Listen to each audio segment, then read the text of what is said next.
మనిద్దరి మధ్యలో ఏ జన్మలో ఏ తీరని రుణం ఉందో, మరెందుకు ఇంతలో ఈ బంధనం ఇన్నింతలు పెరిగిందో. అమాయకమైన నీ చిన్నారి నవ్వును ఏ తల్లి కందో, ఇటే నీ దారి ఉందని నిన్ను ఏ సుడిగాలి పంపిందో. పాపం పుణ్యం దేవుడికెరుక, పేదకు దొరికిన బంగారు కణిక, పాలు వెన్నా లేవని అనక ప్రేమను తాగి తెరగవె చిలక.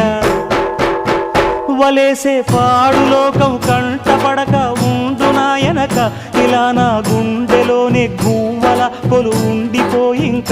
ఇటే పోస్తే ఎమున్నైనా నిలేస్తానే, మరింక ఏ కీడు నీ వంక రాలే.